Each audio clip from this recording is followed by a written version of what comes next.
The College Basketball Experience Ivy League Season Preview edition on the Sports Gambling Podcast Network is brought to you by Underdog. Underdog is hooking up new customers. Play just $5 and get $100 in bonus funds when you sign up with our promo code TCESGPN.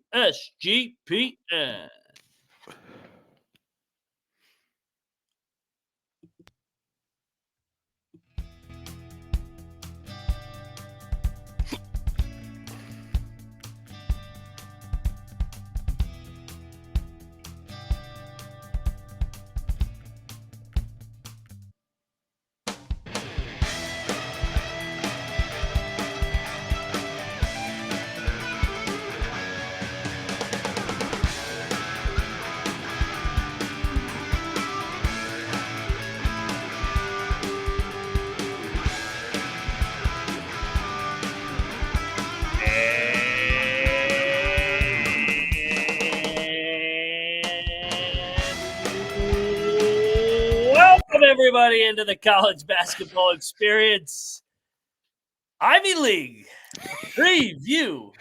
We made it. Number 31 out of 31. God damn it, Bienick. We made it to the finish line. 3 days to spare. It's too easy. Easy. I said, I want to be done with everything on Thursday, the 30th. I don't want to do any content on Friday, Halloween. None on Saturday, because Sunday we're rocking and rolling. With college football in the morning, and then the marathon on college basketball begins all the way to the Final Four in Indianapolis. Can't wait. We are here. The season is upon us. Tipping off here in what, 79 and maybe a little bit more. 82 hours. 82 hours. Well, it's like 8 a.m. Eastern time on Monday, right? Yeah. So 10 hours, 85 hours, whatever. Carry the one. You know what's going on. Math is not a strength on this program. Hey, but you know what is a strength? We're breaking down the Ivy League. I am Moneyline Mac, a.k.a. former staffer, with also be with the Governors, South Carolina with the Gamecocks, and West by God, Virginia with the Mountaineers, also known as...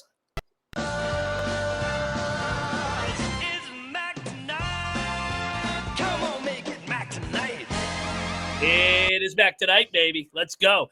And joining me to talk Ivy League hoops, you guys know him from the great state of Michigan, host of the College Baseball Experience, the LeBaron driving, the cocktail napkin having, Noah Bienick. You better get that napkin ready. What's up, man? Oh, the napkin is in works right now. We've been putting in hours onto the thing because, season's right around the corner, and I'm very excited. Happy to talk Ivy League with you boys today. Yeah, I took a peek at Noah's notes, and he needs 2 cocktail napkins. It's gotten more complex as he's been working on. There's one dummy page, and then there's the actual page. You got to throw them off. Well, no. Like everybody that has access to my sheet, I don't want them screwing up any of the numbers. So there's got to be one page that's just frozen, baby. You got to put on the parental controls for your old cocktail napkin. Third man in the booth from the Windy City, the host of the Locks and Dog podcast. He is Cannabis Capper, a.k.a. DePaul's #1 fan. CC, what's up, man? Matt, good to be here. Good to be talking Ivy. I feel like we should have worn shirts and ties for this, though. I feel underdressed to talk about the Ivy League. Is that your Halloween costume this year? You're going to go as an Ivy League private school No. No? Okay. Oh, good. I won't be going either. So, Bienick, what about you? You're going to go as an Ivy Leaguer this year, or are you just going to break down the Ivy League? For like 3 years in a row running now, I've just had long hair and threw on one of my Johnstown Chiefs jerseys for the Hanson brothers and rocked that for Halloween, but I can't be that lazy anymore. Now I only have 1 day to prep. Honestly, today was the first day I even thought about maybe a costume, but let's talk Ivy League. Let's talk about it, man. How did we do last year? I mean, if you X out Princeton, who was the hands-down favorite to win the league last year, we both picked them to win the regular season. You picked them to win the tournament. Outside of that, we did all right. I had Brown winning the tournament as my bold prediction because they were hosting the Ivy League tournament last year, but that didn't come through either. Yale sweeps the league. Yale went 13-1 in regular season and then won the Ivy League tournament, skating by Princeton in the semifinal and then knocking off Cornell in the final. For sleeper, both of us had Penn as our sleeper. That one wasn't very good either, actually. We both picked them 3rd out of 8. They finished 7th. But we did drill the bust / sleeper or disappointment, I guess.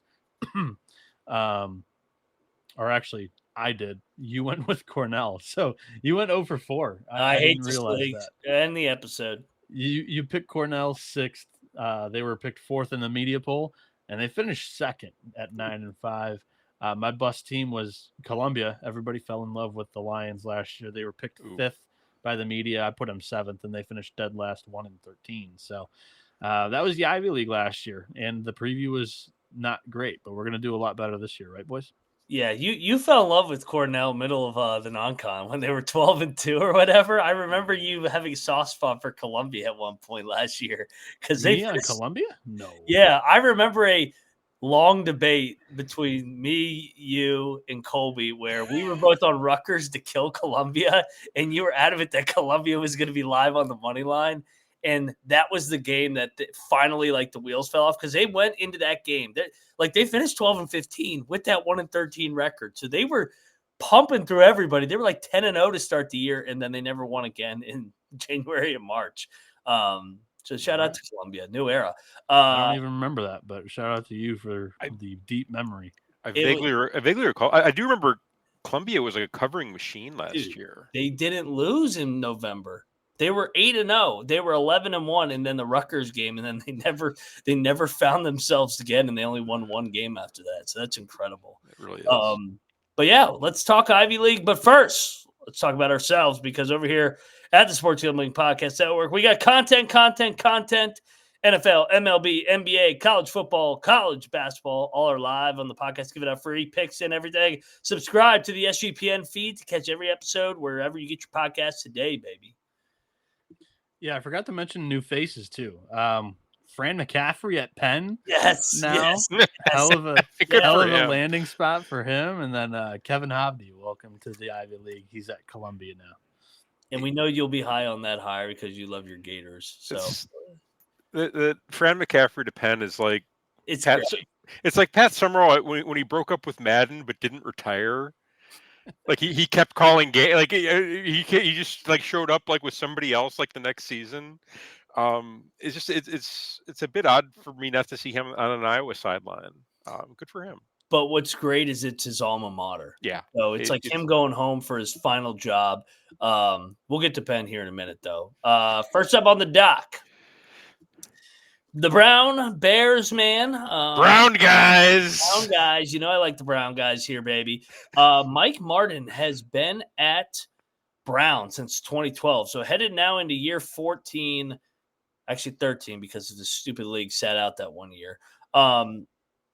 They have been, what's the best way to describe it, Bienick?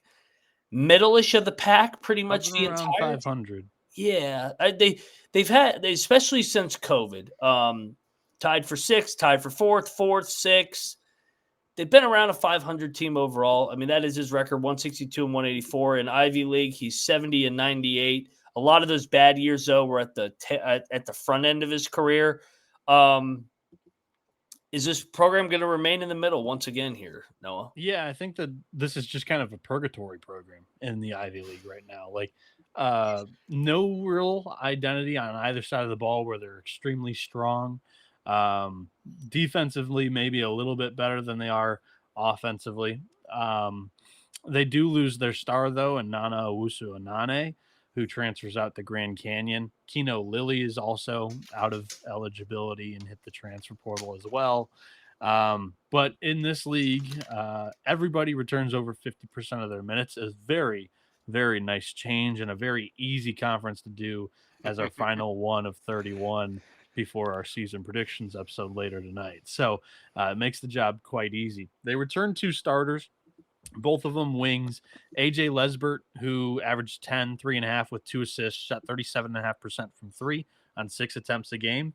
He's going to be a pivotal part of this offense, being able to be a guy that you can find and Trustin taking a deep ball shot, and Landon Lewis is the other go-to scorer on the team.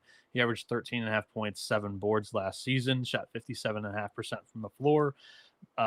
They kind of need to repair the backcourt a little bit. And like I said, they lost Wusu Nane, their starting big man from 2 seasons ago. Last year, he had a season-ending injury early, so that really sucked. But they bring back a trio of big men that are all going to continue to split time together as they did last year. Nafamara Dabo, a 6'8" junior forward who played 17.5 minutes a game.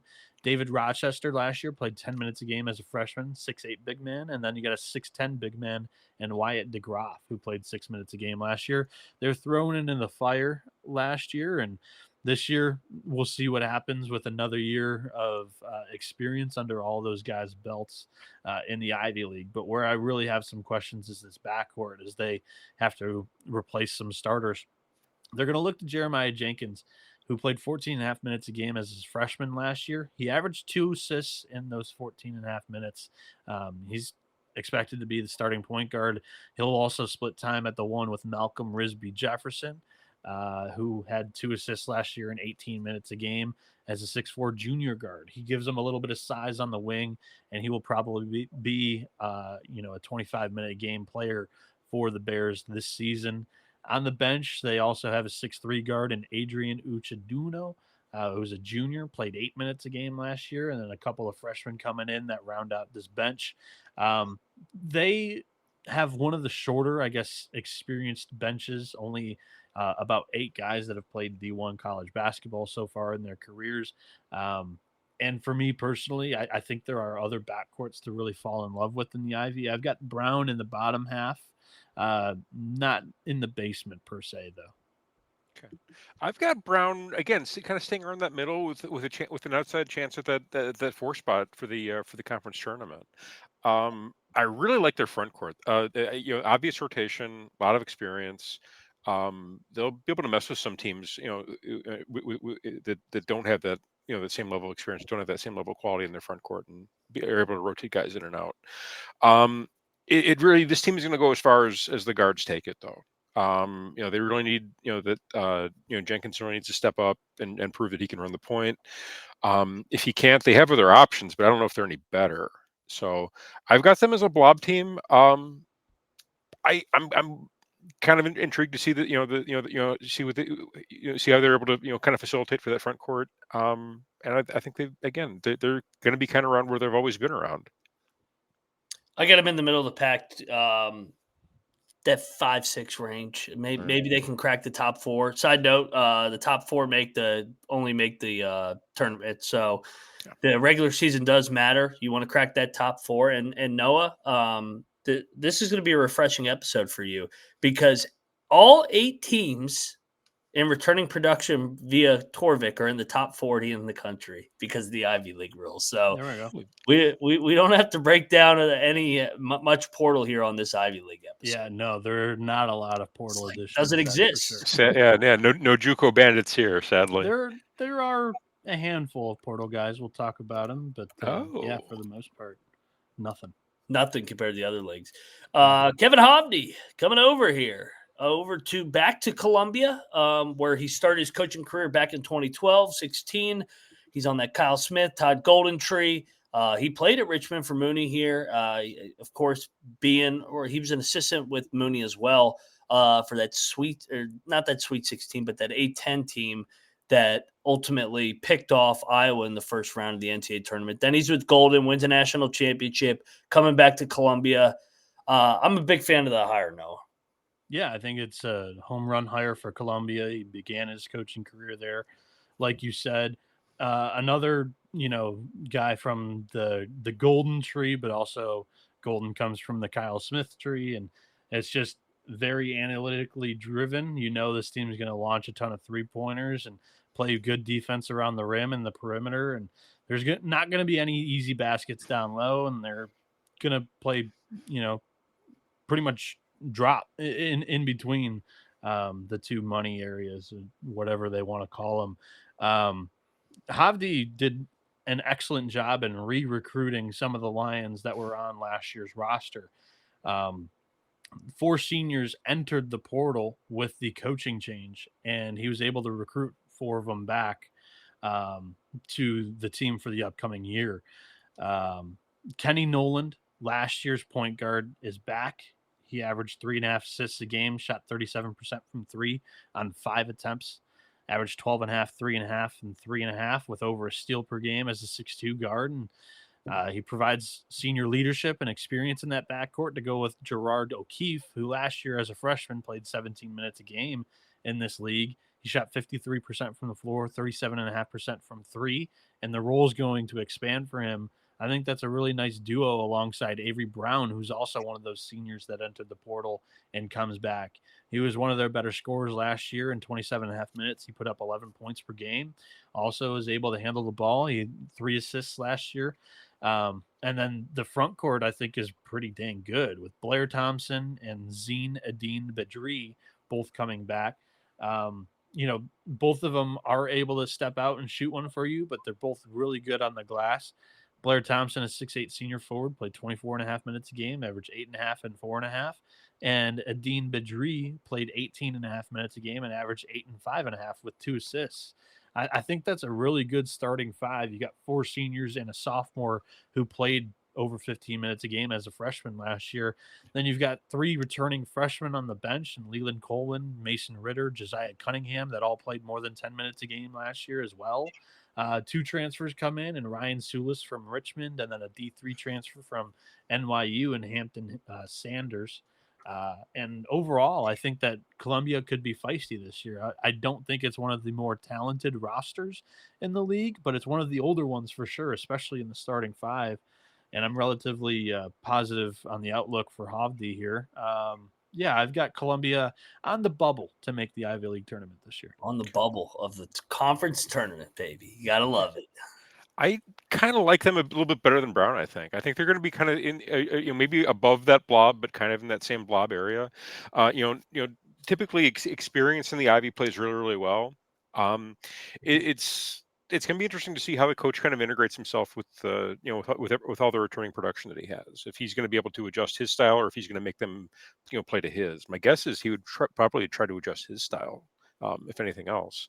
So I kind of like the direction this program is getting going. I love the hire for Columbia. Arrow was definitely pointed up, and I could see them cracking that top 4. I definitely could.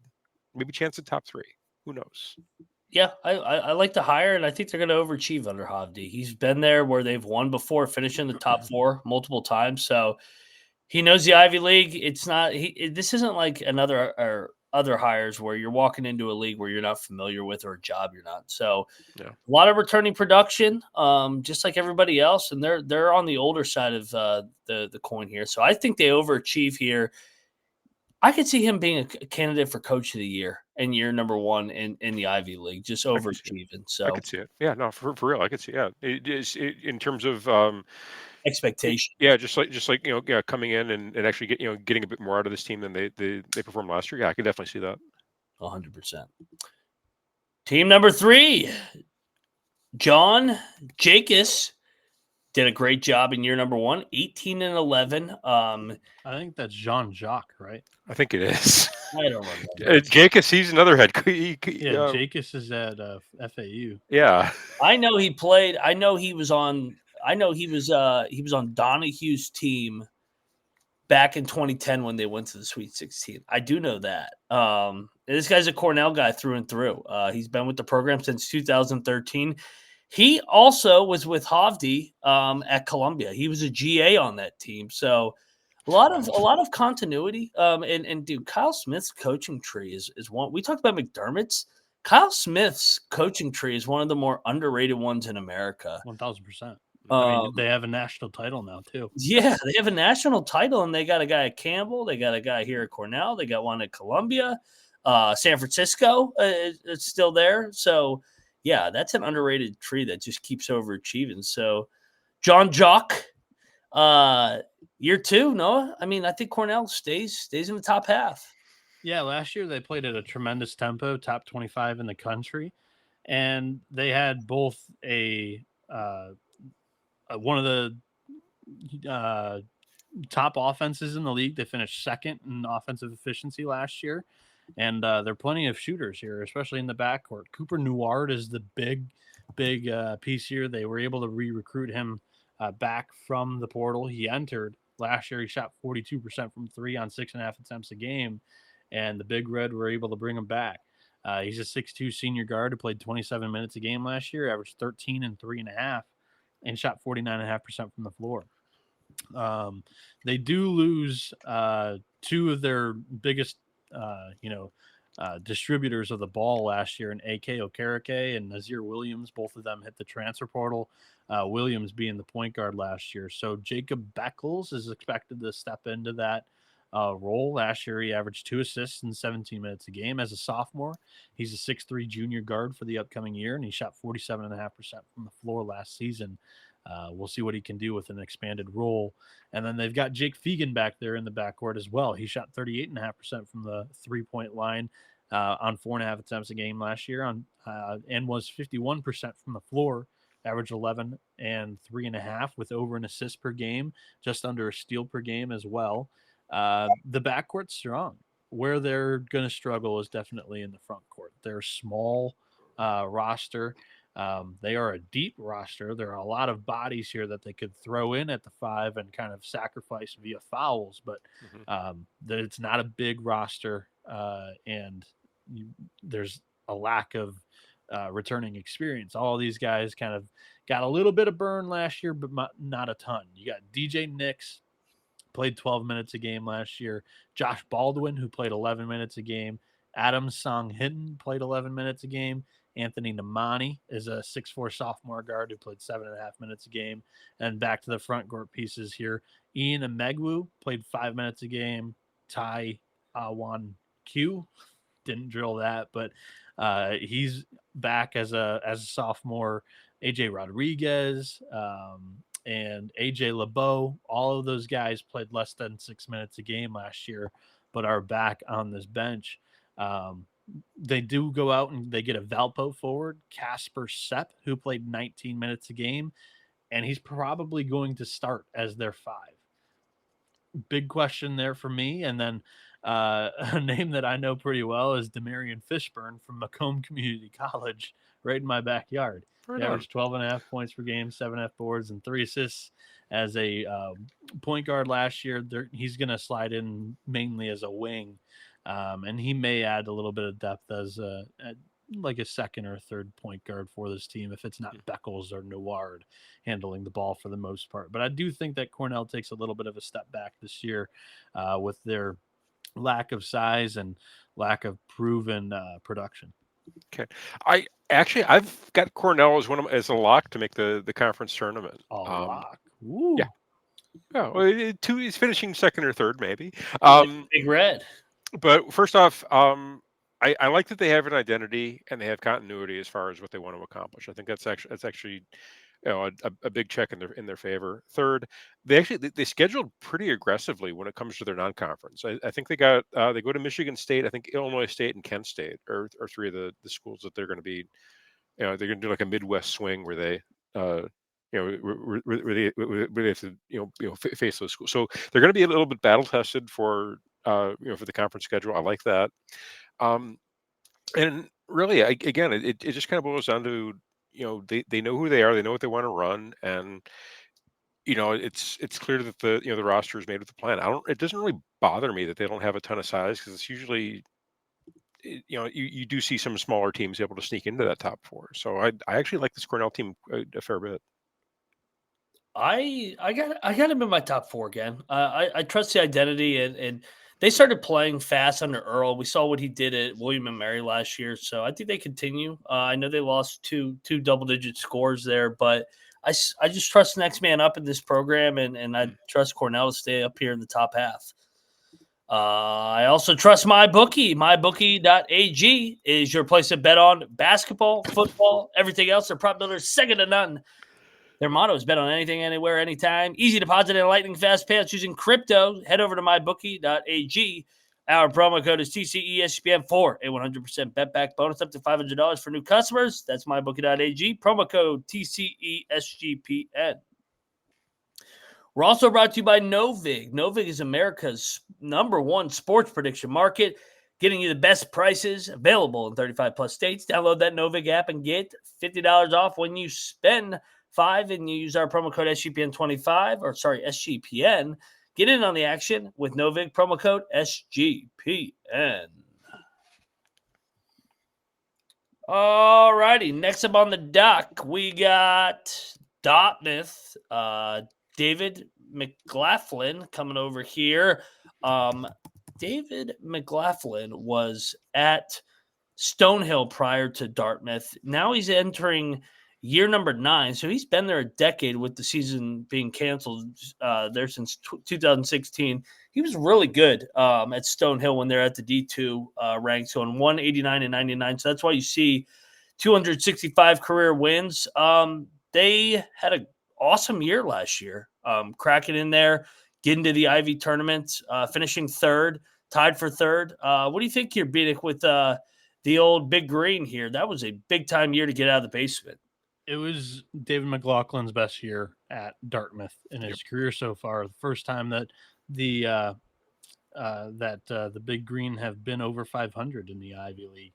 And the reason for that was they had the league's best defense last season, per Ken Palm defensive efficiency. And the offense was a top half unit as well. They do lose their best ball handler. And wrong team page I had pulled up. And Ryan Cornish, he did transfer out. They lose 3 total starters, but they bring back the star freshman and Connor Edmondson, who played 31.5 minutes a game last year and shot 44.5% from 3. He's going to be a pretty ball-dominant guard this season. Last year, he averaged 3 assists, mainly as a backup point guard. And on the wing this year, he's going to be the starting point guard, and he's going to run the show. And then they also bring back Jaden Williams, who's a 6'6 senior, shot 35% from 3 on 4 attempts a game, averaged 7.5 points, 3 boards in just 19 minutes. I think he's a piece that you could see really break out this season for Dartmouth. And they also returned the two guys that played 20 minutes a game last season in the front court. Brandon Mitchell-Day, a 6'8 senior, played 26.5 minutes a game, averaged 13.5, 7.5 with 3 assists, shot 51% from the floor and 33% from 3 on 2 attempts per game. And then Jackson Monroe, a 6'8 senior that played 23 minutes a game last year and averaged 8 and 5.5, shot 52% from the floor. This team's big. They're long. Again, they had the best defense in the league last season. They returned 5 guys that played double-digit minutes a game, 4 guys that played 20 minutes a game from that team a year ago. And there's some scoring that returns. I think that Dartmouth is once again bound for the Ivy League tournament. I think they're a top 4 team in this league, guys. I'm gonna co-sign there as far as top 4. I like them a lot. I could really see Connor Edmondson kind of make that take that step and be that that next really good Ivy League guard. I don't know if he stays with this program beyond the season, remains to be seen. But for this year, yeah, he could be one of the best guards in the conference. He has the capability to be one of the best guards in the conference, I think. At least best point guards in the conference. So that's a great get. I'm sorry, it's a great that they've been able to retain him. Love the length, love the depth. Love the length, they've got a bit of kind of like positionless depth that's actually kind of interesting. This is going to be a fun team to watch, I have a feeling. I'm actually kind of excited for Dartmouth, and I think they're going to finish in the top half of the conference. I kind of think they're going to take a step back, man. Really? I mean, that was the first year that they've popped up into the top 3 under in this regime. I got to see it for them back-to-back years. I'm higher on a lot of other teams, especially the 2 first-year head coaches here and another team that we're going to talk about. So I think that they take a step back. But I think the floor has been elevated. I like the year before, the 10 and 18 year, they were 6 and 8. I could see them being around that. So like 5th or 6th place. Not like the bottom falling out like it was the 6 and 21 year. So I think they split the difference here. A little bit of regression here just with all those close wins. But yeah, Dartmouth is definitely headed in the right direction under McLaughlin. Sure. All right, let's go over to Harvard, where Tommy Amaker has been at the helm since 2000. 1987. So we're approaching 2 decades here. This Wow. program has kind of really taken a big step back since COVID. Once upon a time, they had won 1, 2, 3, 4, 5, 6, 7 out of 9 regular season titles. Went to 5 different NCAA tournaments. They won a game in multiple tournaments. The I'll never portal forget. killed Amaker. Killed them because Yeah. they recruit well because it's Harvard, but then they get their guys taken out of the portal. Correct. Last year, okay year. 12 and 15, 7 and 7, back to 500 at least in league play. So Bienick, like I said, back-to-back fifth place finishes, just finishing outside the top 4. They have not been to the tournament since before COVID in the Ivy League. This is a team that I'm cementing as a top 3 team in the Ivy, and I have them going back to the tournament this year. Really? Yes. I think that Robert Hinton's like the best player in the conference this year. I think that he's going to take that big of a leap. They returned 3 guys that played 30 minutes a game last year, and Hinton's the star. As a freshman last year, 6'5" wing, played 30 minutes a game last year, averaged 14.5 points, 4 boards, 2 assists, shot 35.5% from deep, 47.5% from the floor. And he doesn't even necessarily have to be the go-to scorer. There are other scoring options on this team. Thomas Batty's the second is a 6'7" junior wing who played 32.5 minutes a game last year, averaged 11 and 5, and shot 38% from 3 on 3.5 attempts a game. And Chandler Peage returns and will probably be the point guard this year. He's a 6'5" senior who played 33.5 minutes a game last year, averaged 13, 6.5, 2.5 assists, over a steal and a half per game, and shot 47.5% from the floor. Austin Hunt last year as a freshman played 21.5 minutes a game, averaged 8, 3.5 with 2 assists, and shot 53.5% from the floor. I think this offense is really going to hum, and they've got a 6'10" junior in Luka Ace Nesteski, who's going to be a good rim protector for him, I think. And he shot 57% from the field in a limited sample size as his season was cut short last year. There's depth in the backcourt. There's not necessarily depth in the front court. I think that's where their weakness is defensively. They need Nesteski to stay healthy this year. But I think they're going to be able to put the ball in the bucket at a very efficient rate this season. I think the Crimson's nipping at the top 2 teams' heels in this conference this year. Okay. Honestly, I'm not as bullish as you are on Harvard. I could see the case for it. I think they'll be fun to watch, but I don't necessarily know how good they're going to be in terms of results. I think you're going to see a lot of like up and down, kind of, high scoring games. But I'm really worried about their depth, especially in the front court. To your point, I could see if they pick up 1 or 2 injuries early, that could really sidetrack their season. I'd be concerned about that. I've got them bottom half, honestly. I see the case for it, but I'm really concerned about injury with this team, and I'm kind of concerned about on the defensive end as well. But it should be a fun team to watch. I'm looking forward to seeing it, but I need to see it before I'm sold. I like the returning roster, and like I said, they're 500. I thought they finished the year strong, just missed out on the tournament. I think Harvard gets back finally for the first time since 2019. I got him in the top 4 with Tommy Amaker. Wow. Okay. Oh yeah, here we go.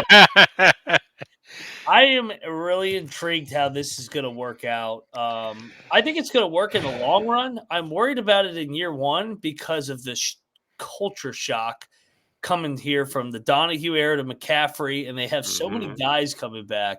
McCaffery runs his program the old school way, man. He likes to keep guys there and develop them. So I'm happy that McCaffrey's there, man. He's got almost 600 wins. He played there.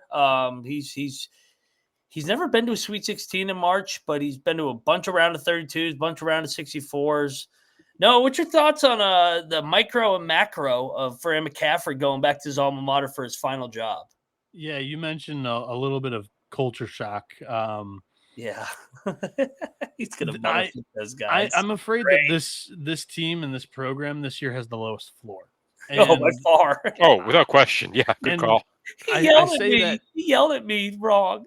I say that because these aren't his guys. And in the Ivy League, it's very hard to go out and get some guys from the portal, but they did go out and get the best transfer in the league in TJ Power from Virginia, who previously began his career at Duke.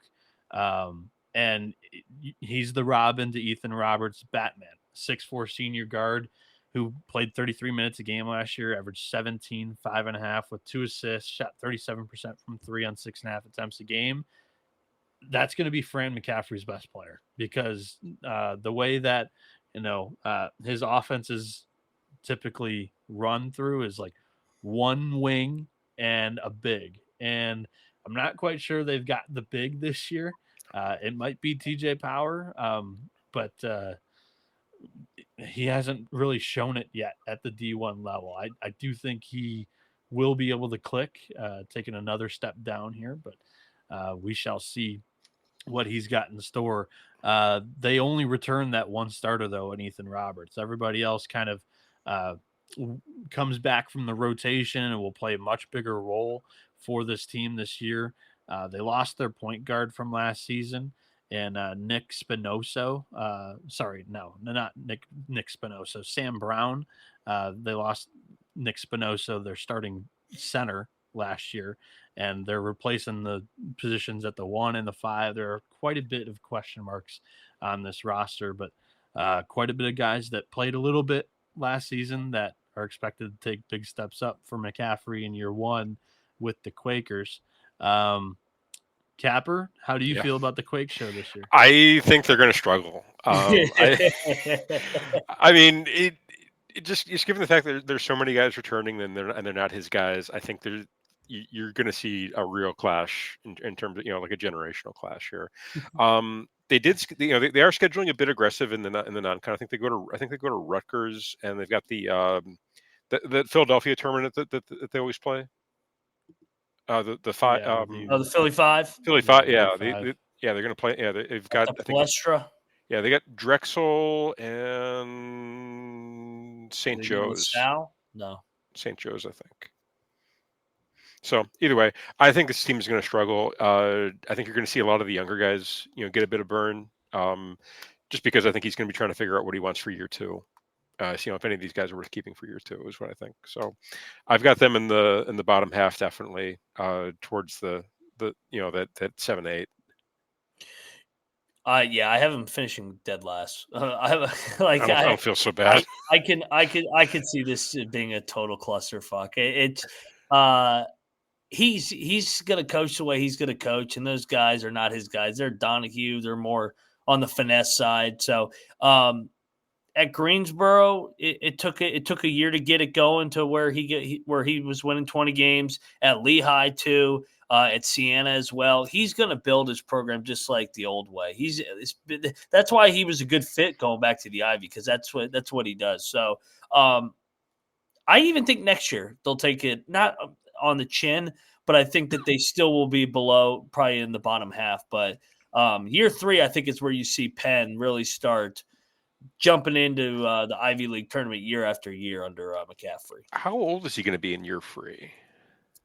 He'll be 69 years old. Dude. He can coach another 6-7 years. Yeah, he'll be less than. He won't be 70 yet. Okay, so there's still some tread in the tires. Okay, as long as he doesn't have that referee in that Michigan State game a couple years ago. Great. Hey, honestly though, good to have Fran McCaffery in the Ivy. Now he makes it must watch on a Friday night, even more. Yeah, so. And there's no expectations, and this is like the perfect way to kind of enjoy a career decline and ultimately probably retire at your alma mater. Yep. Next up, we got Princeton. They finally don't win the Ivy League. They finished 3rd. That snaps a 3-year run where they won the regular season.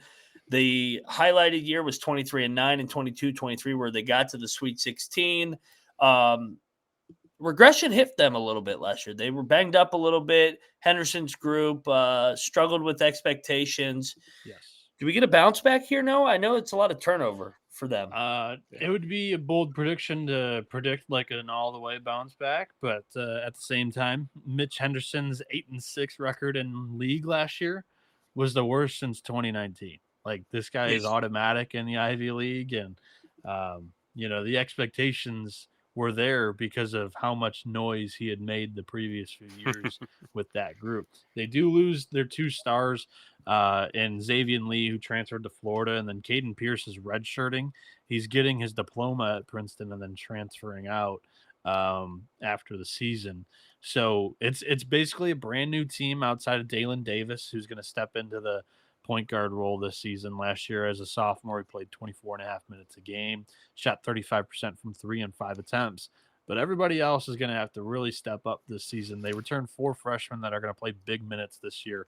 Jack Stanton, Malik Abdullahi, CJ Happy, and Peyton Seals, all of them going to play big minutes. And then Jackson Hickey is a returning sophomore this year as a junior 6'5" wing. He played 17 minutes a game last year. He'll play a lot more this season as he provides a little bit of size in that backcourt. Again, a lot of freshmen on the bench. It's a very similar problem to, I believe it was Brown, where they lose their 2 stars. The depth is young, and a lot of the guys that they're relying on this season to take a step up have been relatively unproven so far in their college careers. And this is just a bank on Mitch Henderson being able to keep this team in the top 4. And I'm there. Capper, are you? No. I think this team's going to finish in the bottom half. They lost kind of the heart and soul of that team. They really did. They were so reliant on Xavier, and now that he's gone, I don't see where they're going to return that production from. The bench is super young. Actually, the starters are super young too. There's a couple sophomores mixed in there, so it's going to be a young team. A lot of growing pains, a lot of lumps. It's going to be a rough year in Princeton, I have a feeling. It was the same way, though, in 22-23. They were young as shit when they made that Sweet 16 run. Okay. They're going to be right there to win the league. I think everybody's sleeping on this team. This is when you get the year after the year, the new group, fresh, no expectations. They were top 75 preseason last year. Now everybody's written them off. Thinks they're going to miss a tourney. I'm going to jump in on Princeton. I think they're going to be undervalued. I trust Henderson. It's more of a system, man. Like Xavier Lee, great player, but nobody knew who Xavier Lee was before he got to Princeton. Now he's at Florida. I think this next wave of guys is going to be the next really good group at Princeton. So yeah, I'm going to be all in on Princeton this year. We're on the same wavelength, Mac. I agree. All right. This guy has a hell of a culture, man. Yes. The brother of what's his brother? Joe Jones at Boston, James Jones at Yale, has really run a great program for the last 25 years. He is 418 and 319 overall. He has won the regular season 7 times. They have been to the NCAA tournament 4 times. They've won games in the tournament, including 2 years ago when they beat Auburn out of the SEC. They've beaten Baylor before. They have finished in the top 3 every year since 2011, and they have finished in the top 4 every year since 2000. Yeah. Dude, this is an automatic program to get to the tournament every year, and they're the clear front runner. Yeah, for sure. This is the best coach in the league right now. He's made the NCAA tournament in 3 of the last 4 years and 4 of the last 5 conference tournaments because of the whole COVID, and then they didn't play a year. The last time that he did not win double-digit games in the Ivy was 2018. And the last time he had a losing record in the Ivy was 2010. So along the same lines of every fun fact that you named, Mac, I had a little bit of a different twist on my notes, but we're on the same page. And just this guy has been incredible in his career so far at Yale. And Nick Townsend's there, a 6'7" senior forward, played 30.5 minutes a game last year, averaged 15.5 and 7 with 3.5 assists, shot 48% from 3 on 2 attempts a game, 53% from the floor. He is the front runner to win the player of the year in this league. I know I said that. I think that Robert Hitton might take it from him, and I really do believe that. But this is by far like your most solidified, proven producer in this league, 2 years running now. And he did it alongside Danny Wolf a couple of years ago too.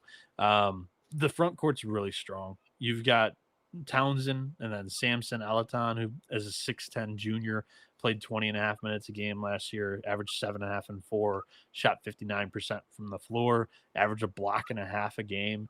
You have Casey Simmons, a 6'7" senior who played 25 minutes a game last year, averaged 9 and 4.5, shot 54.5% from the floor, 38.5% from three on 1.5 attempts a game last year.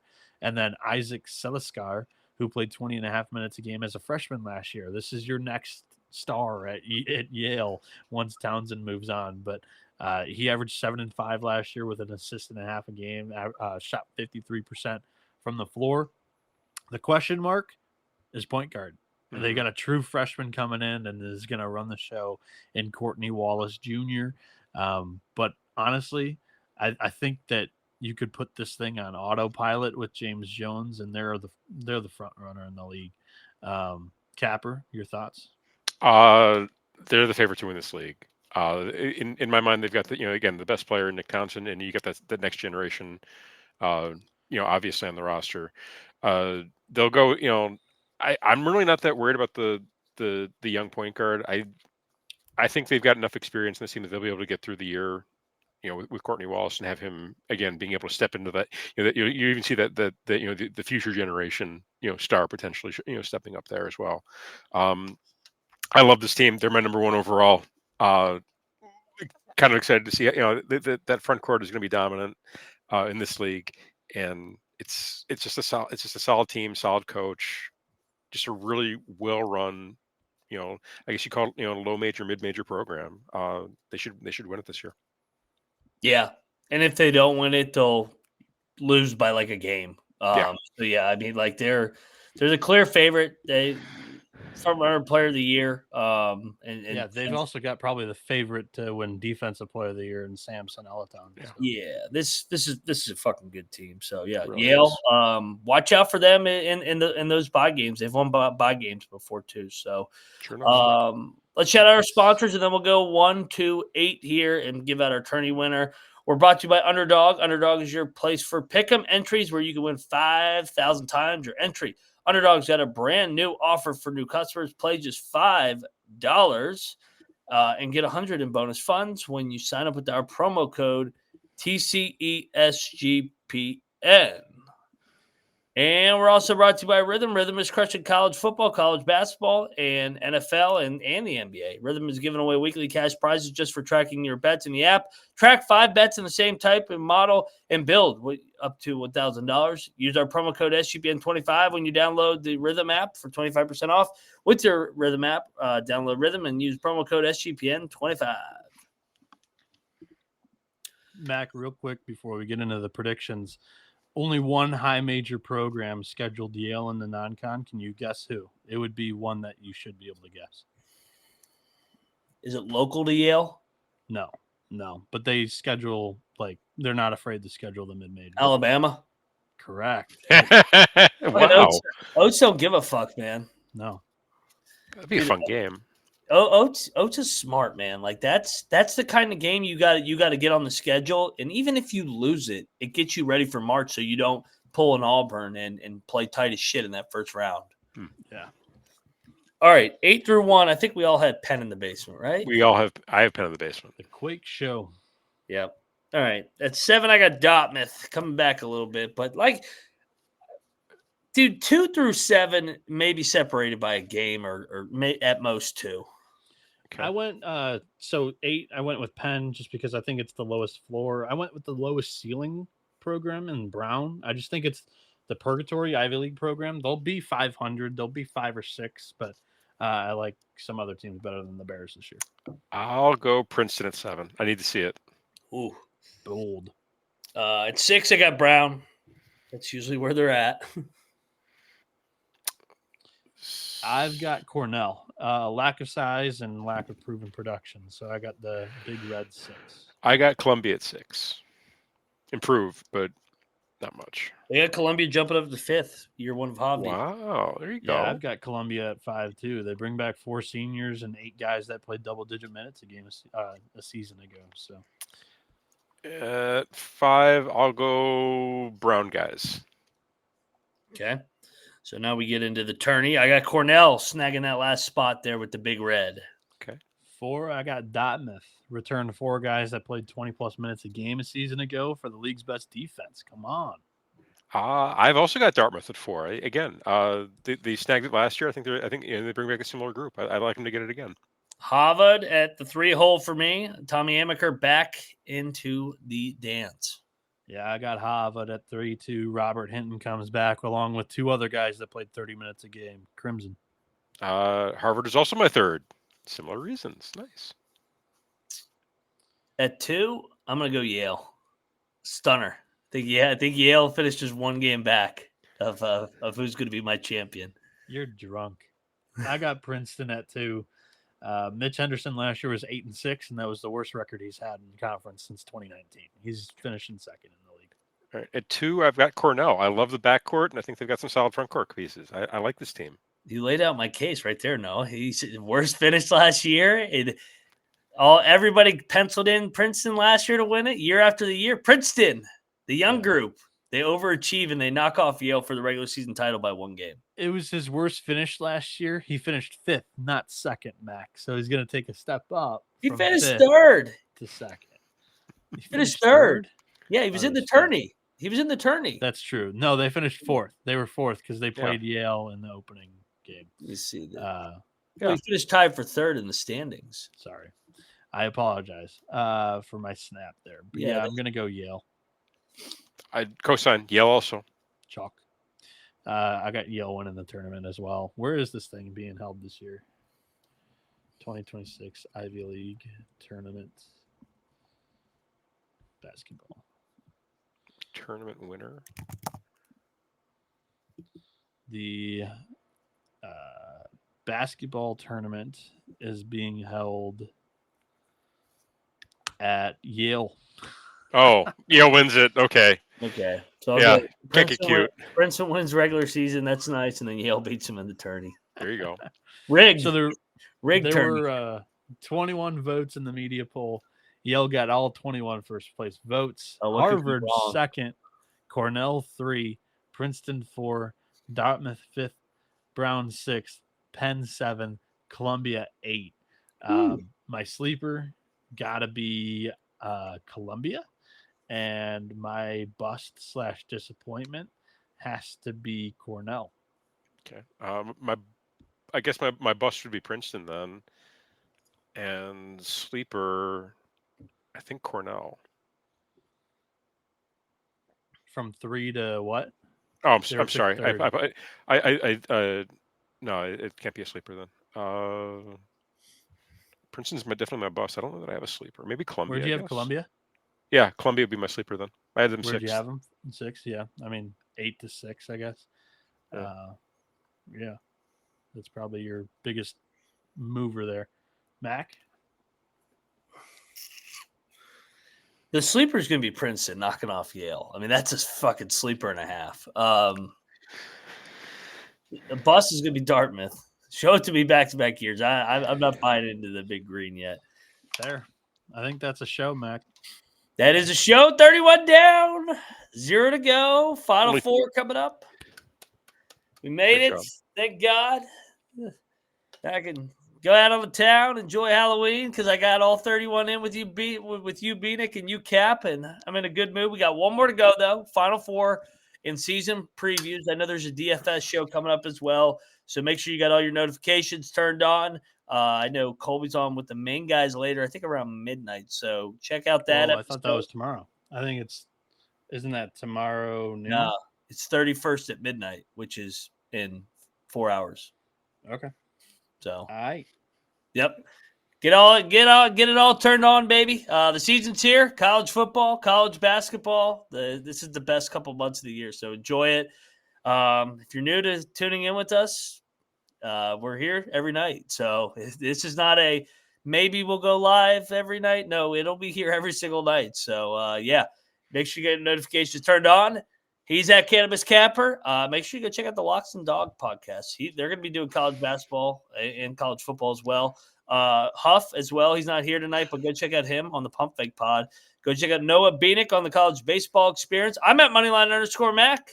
See you guys here soon for the Final 4 picks. Go Quakers. This is the College Basketball Experience. You better start thinking about yours. And we are out of here. Fran McCaffery. Like I'm most excited about the team, and we all picked 8. Just it's a process, From process. year one, you can still root for it. Oh, he's gonna yell at those fucking little pussies. No, He's gonna rock their world. It's gonna be awesome. He's soft ass head. Did you guys see that report that Harvard came out and said they were being too soft on their students? Yeah, speaking of soft